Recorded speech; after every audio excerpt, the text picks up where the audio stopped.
आज हम आपको भगवान परशुराम की कहानी सुनाने जा रहे हैं। आशा करते हैं कि आपको हमारी आज की वीडियो पसंद आएगी। परशुराम एक ब्राह्मण थे। वे शस्त्र और शास्त्र के महान गुरु थे। क्षत्रिय न होते हुए भी उनके अंदर क्षत्रिय के गुण थे। रामायण, महाभारत और कल की पुराण में उनका उल्लेख मिलता है। परशुराम भगवान विष्णु के 6वें अवतार थे। शुरू में उनका नाम राम था, लेकिन भगवान शिव ने उन्हें एक फरसा परशु दिया था, जिसके कारण उनका नाम परशुराम पड़ा। भीष्म पितामह, गुरु द्रोण, दानवीर कर्ण जैसे महायोद्धा उनके शिष्य थे। परशुराम को भारद्वाज और कश्यप गोत्र के कुलगुरु भी मानते हैं। वे तपस्वी और तेजस्वी थे। उनको अमरता का वरदान भी प्राप्त था। परशुराम जी का जन्म और उनकी शिक्षा।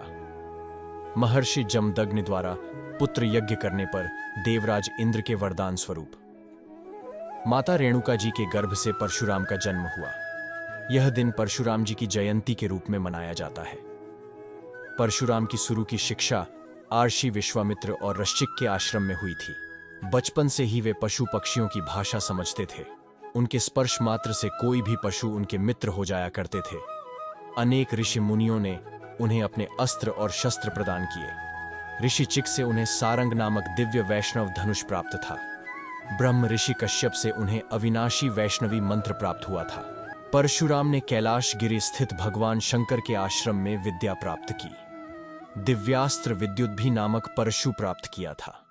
शिवजी ने श्री कृष्ण का त्रैलोक्य विजय कवच सतराज स्तोत्र मंत्र कल्पतरु प्राप्त किया। शिवजी से उन्होंने और भी अनेक प्रकार के दिव्य अस्त्र प्राप्त किए थे। उन्होंने सबसे कठिन युद्ध कला की शिक्षा शिवजी से प्राप्त की थी। विजय नाम का धनुष भी शिव से ही प्राप्त हुआ था। भगवान परशुराम ने अपने तीर से समुद्र को सुखाकर कोंकण, गोवा और केरल क्षेत्र बसाया था। आखिर क्यों परशुराम जी ने पिता के कहने पर किया था अपनी माता का वध? एक बार परशुराम के पिता ऋषि जमदग्नि अपनी पत्नी रेणुका से क्रोधित हो गए। उनकी मां घड़े को लेकर पानी भरने नदी के किनारे गई। किसी कारण कुछ देवताओं के आने से रेणुका जी को आने में देर हो गई। जब ऋषि जमदग्नि को यह बात पता चली तो वे अधिक क्रोधित हुए। उन्होंने अपने 5 पुत्रों से रेणुका को मारने का आदेश दिया। सभी पुत्र डर गए, लेकिन परशुराम ने माता रेणुका का सिर धड़ से अलग कर दिया। साथ ही अपने भाइयों को भी मार डाला।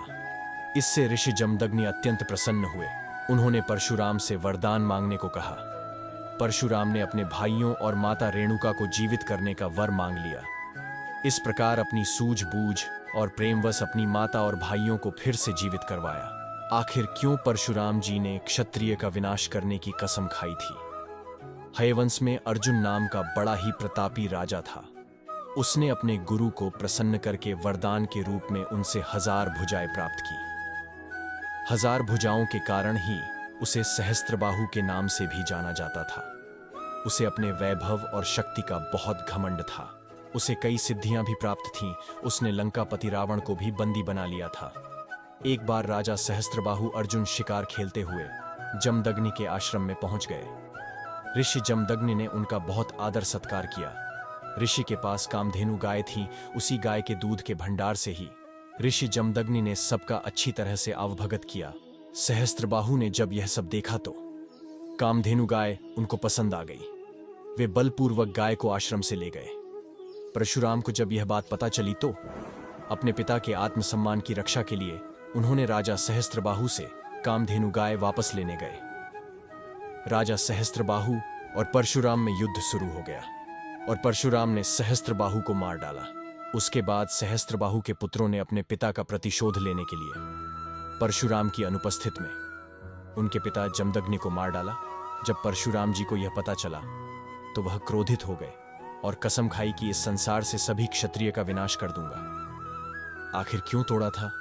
श्री गणेश जी का एक दांत। एक बार परशुराम जी कैलाश पर्वत पर अपने आराध्य गुरु भगवान शिव जी के पास मिलने के लिए गए, लेकिन प्रवेश द्वार पर श्री गणेश द्वारा रोके जाने पर परशुराम से उनका विवाद हो गया।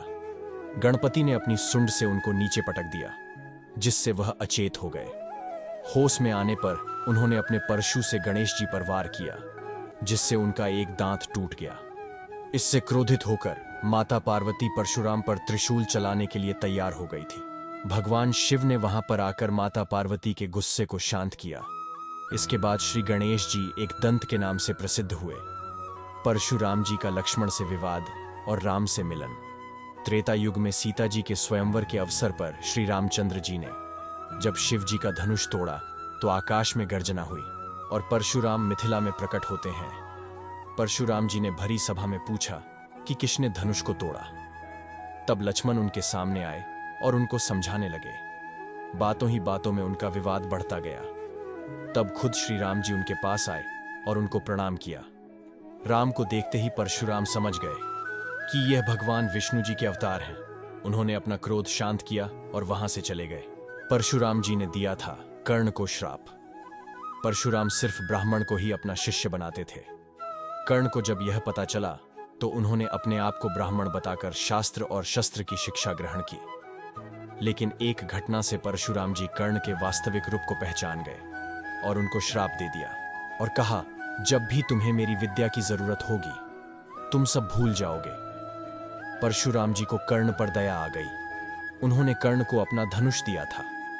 महाभारत के युद्ध में अर्जुन से युद्ध करते समय ब्रह्मास्त्र चलाना भूल गए, जिसके कारण वह अर्जुन द्वारा वीर गति को प्राप्त हुए।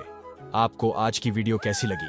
आप हमें एक प्यारा सा कमेंट करके जरूर बताएं और प्लीज हमारे चैनल को सब्सक्राइब जरूर करें और बेल आइकन को दबाना ना भूलें।